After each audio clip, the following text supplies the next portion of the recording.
하나님 말씀 마태복음 2장입니다. 마태복음 2장 1절부터 11절 말씀.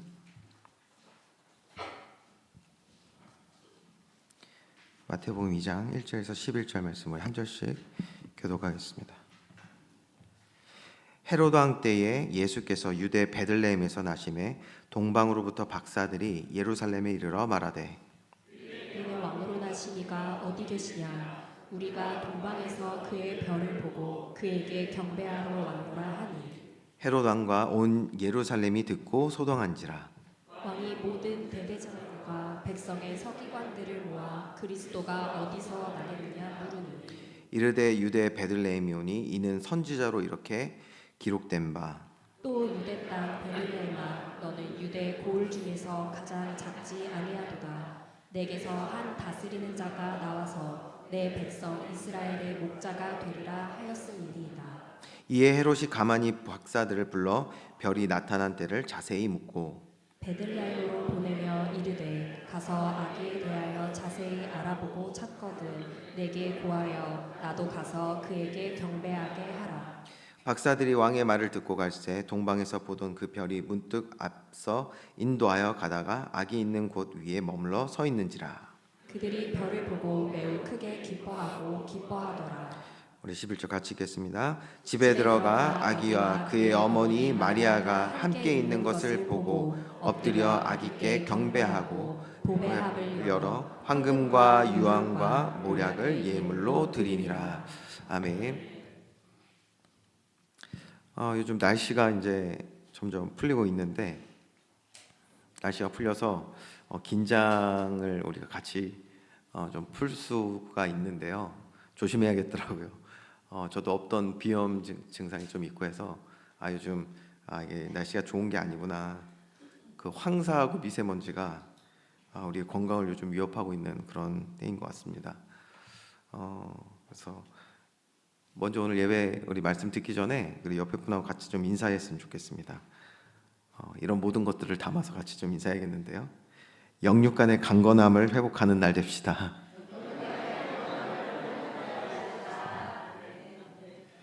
네.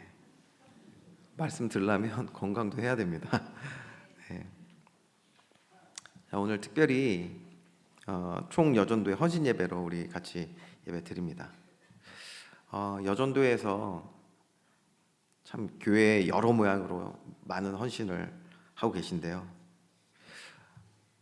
원로 목사님이 종종 저희를 가르치실 때 그런 말씀을 하셨습니다. 헌신 봉사하는 분들 위해 기도 많이 하고 또 격려해야 한다.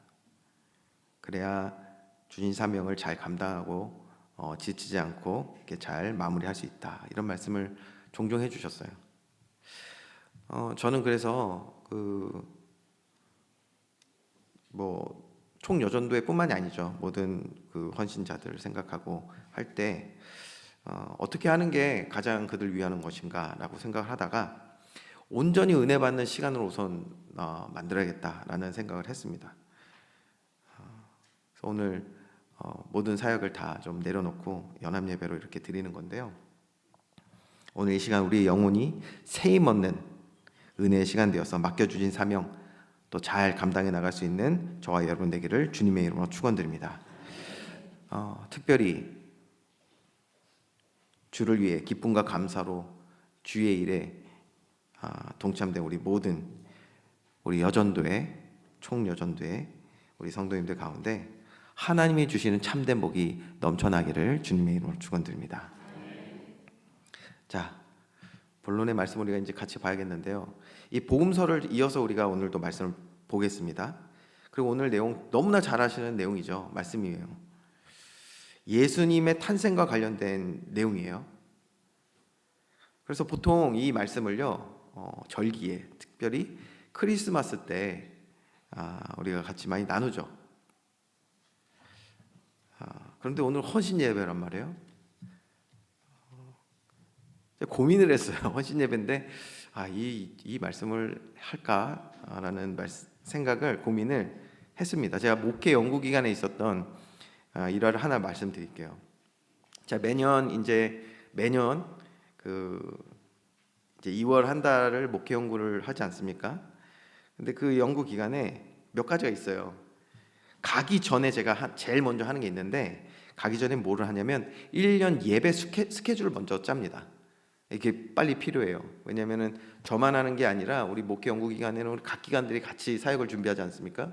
그래서 예배 스케줄이 빨리 나와야 돼요. 그래야 각 기관에서, 부서에서 그거에 맞게 이제 사역을 준비하니까. 그래서 교회 스케줄 나오고요, 절기 있고요, 뭐 교육기관 스케줄, 식당 봉사, 이거 중요하잖아요. 또 식당 봉사 등등 해서 겹치지 않게 하려면 가장 먼저 뭐가 나야 되냐면 이 예배 스케줄이 나와야 됩니다. 그게 교회 연간 스케줄의 핵심이죠.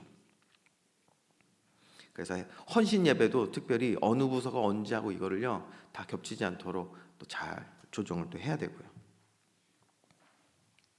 자, 그러고 나서 그 이제 예배 일정이 만들어지면 이를 교회에 공유를 합니다. 필요한 부서들이 있어서. 그리고 나서 그 스케줄에 맞춰서 이제 제가 설교를 연구하기 시작을 한 거예요. 그 다음에 다 본문이 그러면 매주 이제 정해져요. 제가 이제 하는 날도 있고 우리 원로 목사님께서 또 설교하시는 주간도 있고 뭐 이렇게 해서 다 정리를 합니다. 그래서 이번에 복음서를 준비하다 보니까 이제 우리가 3월부터 말씀을 시작하는데 본문을 딱 정하는데 오늘 이 본문의 말씀이 총여전도회 헌신 예배에 딱 껴 있더라고요. 그러니까 고민을 한 거예요. 근데 제가 보통 절기 때는 그래서 뭐 중요한 절기니까 주제 설교를 보통 하거든요. 그래서 이것도 주제 설교를 해야 되나? 헌신에 대한 주제 설교를 해야 될까? 라고 생각하면서 말씀을 어쨌든 묵상하기 시작했는데 하나님이 정말 딱 맞는 주제의 말씀이 오늘 말씀이구나 라는 것을 깨닫게 하시더라고요. 자, 오늘 본문의 내용을 통해서 하나님이 이 교회의 사역을 위해 함께 헌신하고자 결단하는 저와 여러분에게 주시는 4가지 주제에 대해서 오늘 본문의 말씀을 가지고 같이 나눠보고자 합니다. 첫째는 1절에서 3절의 말씀입니다. 1절에서 3절의 말씀 우리 다시 한번 눈으로 같이 확인하면서 주제 하나하나씩을 좀 봤으면 좋겠는데요. 헤롯 왕 때에 예수께서 유대 베들레헴에서 나심에 동방으로부터 박사들이 예루살렘에 이르러 말하되 유대인의 왕으로 나신 이가 어디 계시냐? 우리가 동방에서 그의 별을 보고 그에게 경배하러 왔노라 하니. 너무 흥미로운 내용이지 않습니까, 여러분? 저만 흥미로운가요? 우리가 이 내용을 너무 잘 아니까 그냥 지나가는 내용일 수 있어요. 그런데 이게 저는 굉장히 흥미로워요. 이유는 왜 그러냐? 동방에서부터 별을 보고 왔다는 거예요. 동방에서부터. 네? 가까운 주안 사동에서도 교회 안 나오는데, 그렇죠? 야, 이거 동방에서 어떻게 왔지? 저는 이것부터 흥미로웠어요. 근데 2절에 뭐라고 말씀하고 있냐면 그냥 별을 보고 온 것이 아니라, 그렇죠? 그냥 심심해서 그냥 별을 보고 온 게 아니에요. 지금 정확히 알고 왔어요. 정확히 왔어요. 2절 유대인의 왕으로 나신 이가 어디 계시냐? 유대인의 왕이 나실 것을 알고 왔단 말이에요. 이거 우연일까요, 여러분? 어떻게 생각하십니까?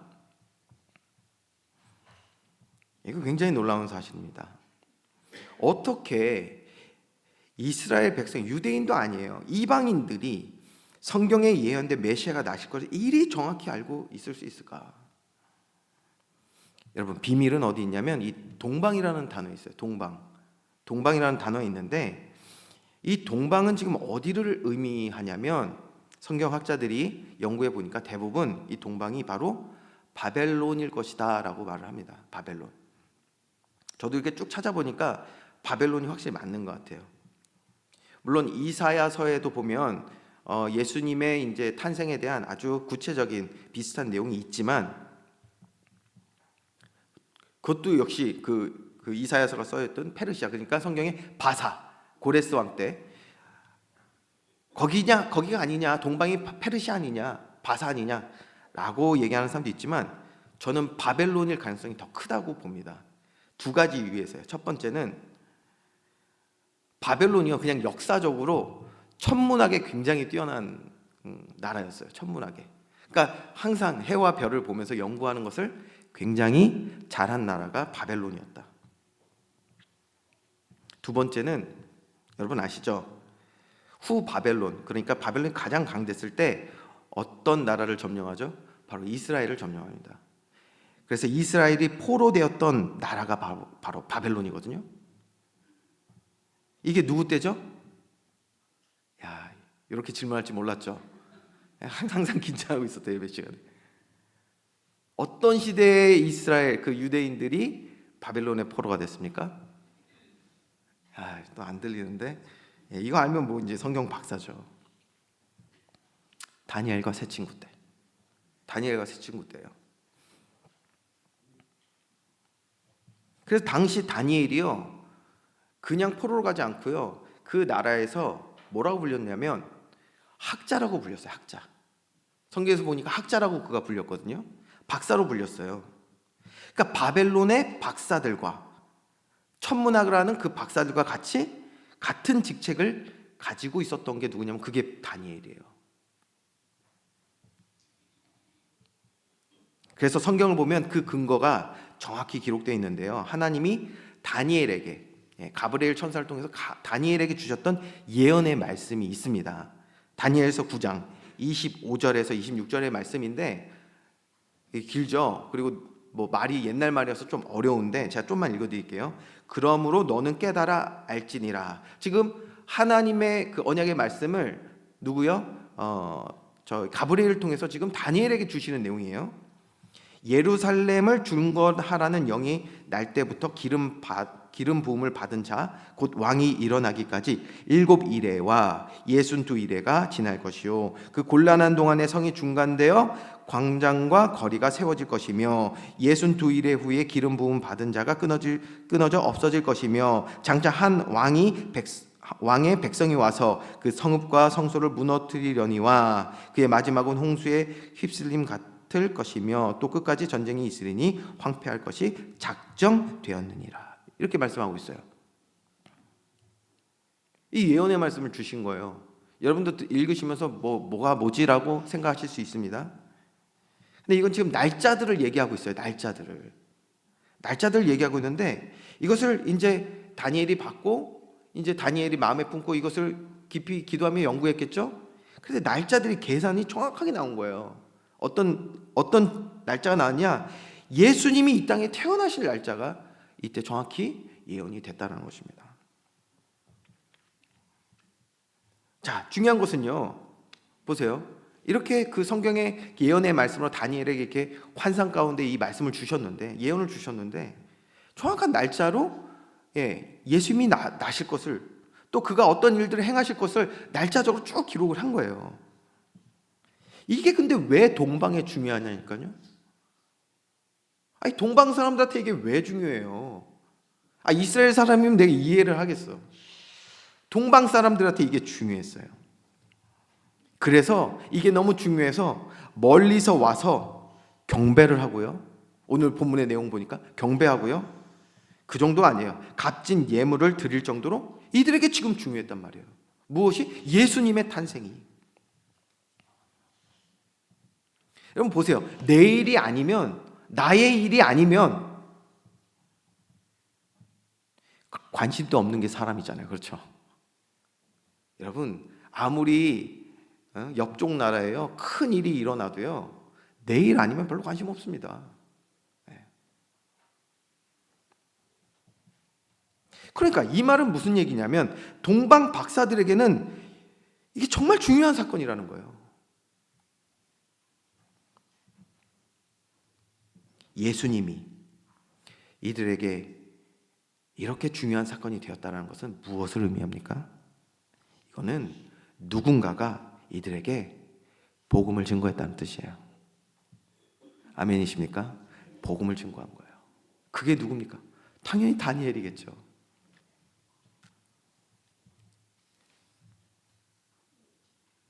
다니엘이요. 워낙 바벨론 자체에 그 나라에 그 다니엘과 세 친구가 얼마나 큰 영향을 미친 정말 믿음의 사람이었습니까? 그러니까 함께했던 그 학자들이 영향을 받았겠죠.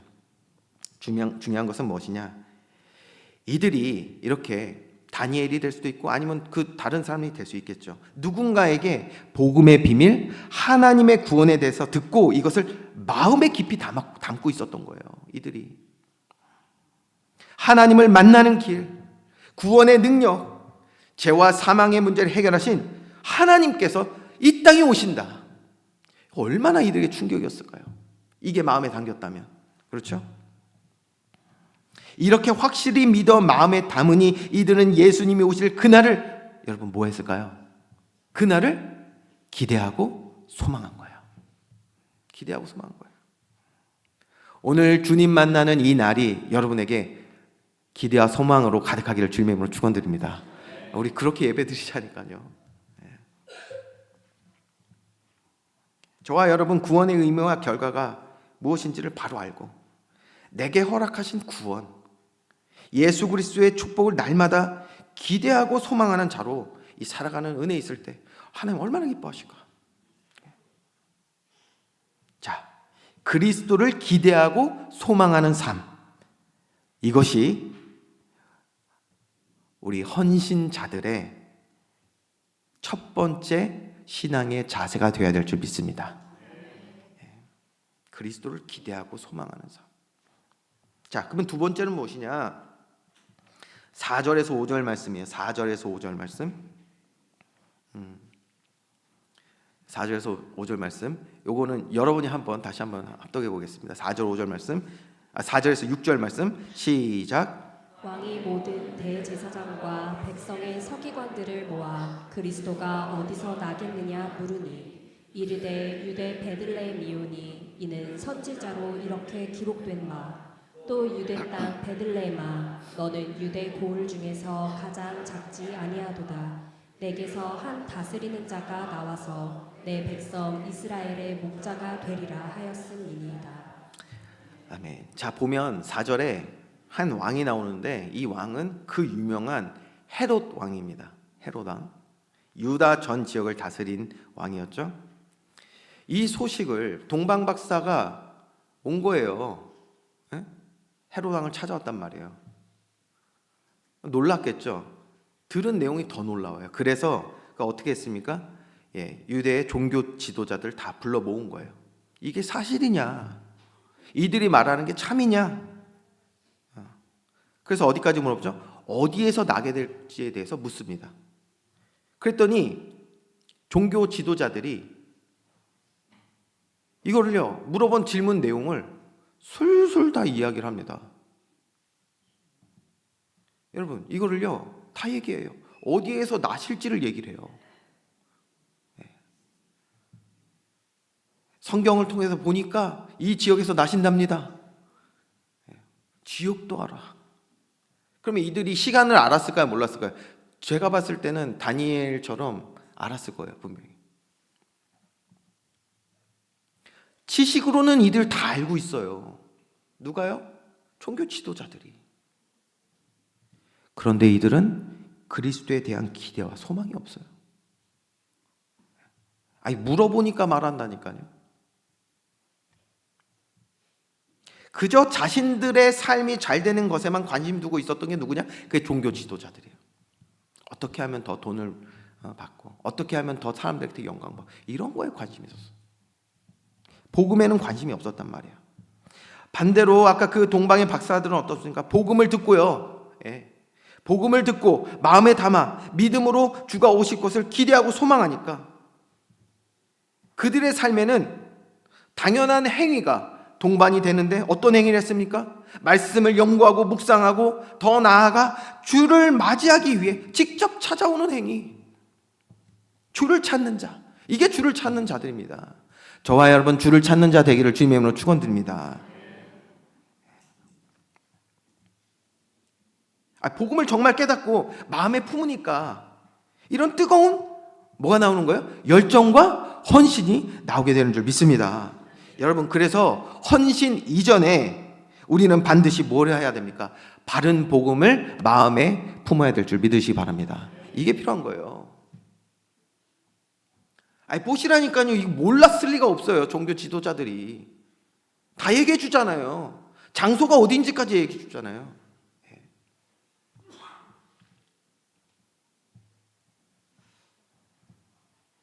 여러분 이거 정말 중요합니다. 우리 지난 시간에도 계속 말씀 봤지만 우리의 마음에 무엇이 담기냐가 그 사람의 행위를 결정합니다. 행위를. 삶을 결정한단 말이에요. 예수님이 이런 부분에 대해서 우리 복음서에서 계속 보겠지만 중요한 말씀들 많이 하셨거든요. 그 한 구절만 오늘 소개합니다. 마태복음 12장 34절에서 35절 말씀. 독사의 자식들아, 너희는 악하니 어떻게 선한 말을 할 수 있느냐? 이는 마음에 가득한 것을 입으로 말함이라. 선한 사람은 그 쌓은 선에서, 어디에 쌓습니까? 마음에 쌓는 거예요. 그렇죠? 쌓은 선에서 선한 것을 내고. 여러분, 우리의 마음에 무엇이 담겼냐가 결국 삶으로, 결과로, 열매로 나타나는데, 악한 사람은 그 쌓은 악에서 악한 것을 내느니라.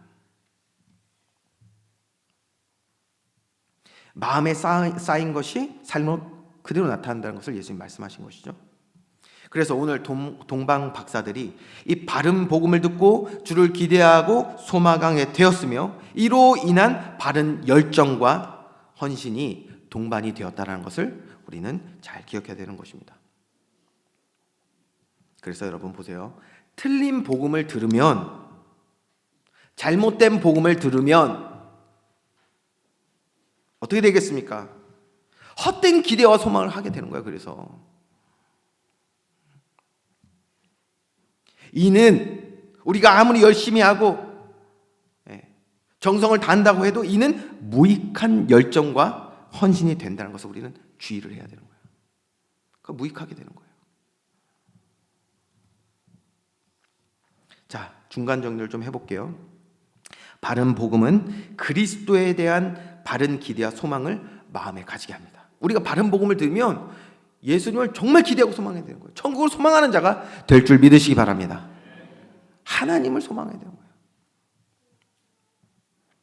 그러면 이제 마음에서 자라서 바른 복음이 자란단 말이에요. 열매 맺어 복음을 위한 열정과 헌신으로 삶에 나타나게 돼요. 여러분, 그런데 여기서 끝이 아닙니다. 바른 헌신해야 돼요, 우리. 그러면 하나님이 응답하실 줄 믿습니다.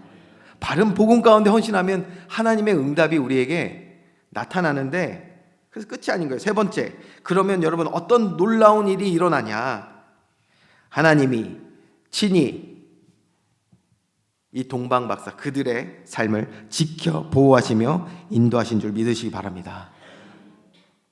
여러분, 바른 응답과 인도함이 우리에게 나타나는 거예요. 자, 7절과 8절 말씀. 이에 헤롯이 가만히 박사들을 불러 별이 나타난 때를 자세히 묻고 베들레헴으로 보내며 이르되 가서 아기에 대하여 자세히 알아보고 찾거든 내게 구하여 나도 가서 그에게 경배하게 하라. 야, 여기까지 들으면 동방 박사들 착각을 안 할 수가 없어. 그렇죠? 분명히 우리 원로 목사님은 착각하실 것 같아. 좋으셔, 마음이 좋으셔서. 저는요 다시 물어봅니다. 이렇게 하면 이거 확실합니까? 좀 수상한데 이럴 것 같아. 근데 내용상만 딱 보면요, 이게 착각할 수 있어요. 그렇죠? 여러분들도 착각할 것 같죠? 저도 착각할 것 같거든요. 이게 역시 유대의 왕이라서 다르구나. 유대인의 왕이 나셨다고 하니까 경배하고 싶어서 이렇게 찾는구나라고 생각할 것 같아요. 예의가 있구나. 좋은 사람이네라고 생각할 수 있는데, 그리고 9절에서 11절 말씀도 이렇게 쭉 보면 이렇게 됩니다. 9절입니다. 박사들이 왕의 말을 듣고 갈새. 잘 듣고 간 거예요. 동방에서 보던 그 별이 문득 앞서 인도하여 가다가, 놀랍죠? 이들이 이제 가는데요, 인도해 주는 거예요. 악이 있는 곳에 머물러 서 있는지라. 여러분, 이거 얼마나 마음에 큰 감동이 왔을까 저는 생각을 해봤어요. 말씀 묵상하다가. 우리가 그렇게 기다리던 예수 그리스도 메시아가 이 땅에 오셔서 우리가 그분을 뵙기 위하여 왔는데 별이요, 인도해 주는 거예요. 그리고 딱 머무는 거예요. 얼마나 감동했을까. 그렇게 기다리던 메시아, 고대하던 메시아, 그분이 여기 계시는구나 확신했을 때 얼마나 기뻤을까. 그래서 10절에 뭐라고 돼 있죠? 그들이 별을 보고 매우 크게 기뻐하고 기뻐하더라. 별 때문에 기뻐한 것이 아니라 그들이 고대했던 그리스도를 만난다는 이 사실에 너무 기뻤던 거예요. 그래서 11절에 뭐 했습니까? 집에 들어가 아기와 그의 어머니 마리아와 함께 있는 것을 보고 엎드려 아기께 경배하고 보배합을 열어 황금과 유황과 모략을 예물로 드리니라. 열정과 헌신, 그리고 주께 예물 드림도 아낌없이 드리는 모습을 우리가 보게 되는데, 왜 그렇습니까? 가장 사랑하고 소망하는 주님이 오셨는데, 그렇죠? 삶의 그 무엇이 주께 아깝겠습니까? 여기서 말하는 황금, 유향, 모략은요, 이건요 아주 희귀한 보물들이에요. 지금의 값어치로 상상할 수 없는 그런 값어치예요. 그걸 주님께 드린 거예요. 누가요? 동방의 박사들이. 아직도 신기해요, 진짜.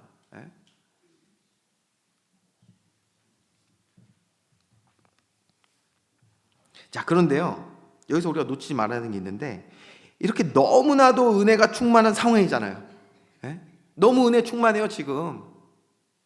그렇게 기대했던 주님을 만나러 가는데 별이 인도하지, 가서 예수님 만나고 절하며 예물 드리지, 너무 은혜 충만한 상황이에요. 이때 우리가 흥분해서 하나님의 뜻을 놓치는 실수를 하는 경우가 참 많거든요. 우리가 이때 실수를 많이 해요. 그렇잖아요. 은혜 받으면요, 막 진짜 거의 천국 3층이 열리고 천국문에 거의 들어간 것 같아. 그럴 때 있다니까요. 저도 그럴 때가 있거든요. 근데 12절 말씀 보면 놀랍습니다. 자, 이런 상황에서 보세요. 헤롯 왕은 아주 나이스한 갑자기 영어 나오네.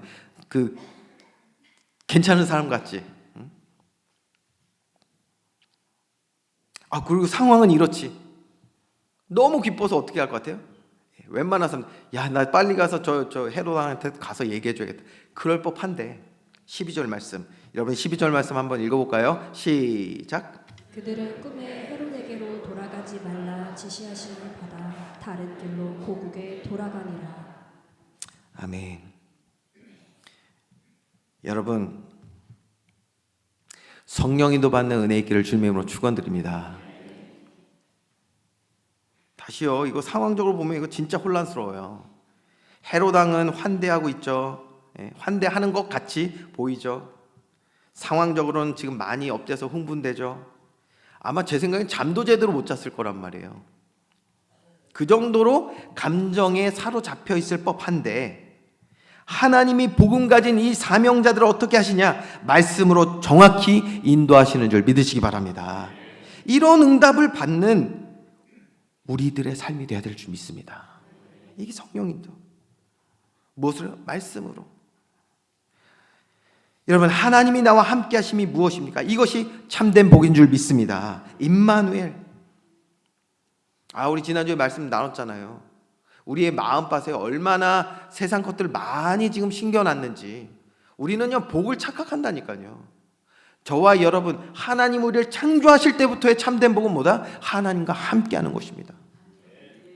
그 복을 누리면 오늘 우리 가정과 우리 교회와 이 땅 가운데 에덴 동산이 회복될 줄 믿으시기 바랍니다. 하나님이 함께하는 이 참된 복을 누리면, 그렇기 때문에 뭐예요? 사탄의 게임에 속지 않는 거예요. 보이스피싱 안 당하는 거예요. 왜요? 주님이 지혜 주시고 인도해 주시니 함정에 빠지지 않는 거예요. 그래서 바른 복음 가지고 바른 헌신하는 자들에게 하나님은 바른 응답과 인도하심을 우리에게 나타내실 줄 믿으시기 바랍니다. 자, 결론적으로 이제 네 번째입니다. 결론입니다. 여러분, 크리스마스가 아닌데도 이 동방 박사들의 헌신과 열정에 대해서 우리 함께 나눴습니다. 정말 얼마나 이들이 주님을 소망한 자들인지, 그래서 여러분 억지나 강요가 아닌 기쁨과 감사로 이 모든 시간을 기다렸고 소망했으며, 또 헌신하기에 시간과 물질도 전혀 아끼지 않았다는 것을 우리가 보았습니다. 하나님은 그러한 이들의 믿음과 헌신을 기뻐하시어 바른 응답과 인도하심 속에 이들에게 복 주신 것을 믿으시기 바랍니다. 그런데요, 네 번째 결론이 뭐냐? 이것을 누가 보았습니까? 당대 사람들이 보았겠죠. 왕실에 있던 사람도 보고요, 많은 사람들이 본 거예요. 그뿐 아니죠. 오늘 우리가 또 보고 있지 않습니까? 크리스마스가 아닌데도 이거 보고 있잖아요. 누가? 저와 여러분이. 내일 누군가가 또 그 말씀을 읽고 묵상하게 될 것입니다. 누구에 대해서? 동방 박사에 대해서. 그래서 그들의 이야기가 계속해서 증거되게 될 줄 믿습니다. 여러분, 바른 복음의 이런 바른 헌신자들을 하나님께서 기억하시고 그들을 통해서 이렇게 영광 받으시고 나타내신다라는 거예요. 여러분, 우리는 이것을 증인이라고 말합니다. 말씀 맺겠습니다. 저와 여러분 복음의 바른 증인 되기를 주님의 이름으로 축원드립니다. 그러니 우리는 오늘도 가장 먼저 무엇을 해야 되냐? 주의 말씀 앞에 서는 일에 힘써야 하는 것입니다. 그리고 그 말씀을 마음에 담고 열매 맺어 믿음으로 살아가는 귀한 주의 자녀들 되기를 주님의 이름으로 축원드립니다. 그러면 그 안에서 나오는 모든 열정과 헌신은 헛된 것이 아니라 하나님을 영화롭게 할 것이며, 하나님은 또 우리의 모든 기쁨의 헌신을 기억하시고 우리에게 바른 응답, 바른 인도함으로 복 주실 줄 믿습니다. 이 모든 축복을 누릴 저와 여러분, 특별히 우리 총여전도회 가운데 주의 사랑과 은혜를 날마다 고백하는 귀한 찬양이 있기를 주님의 이름으로 축원드립니다. 우리 이 시간에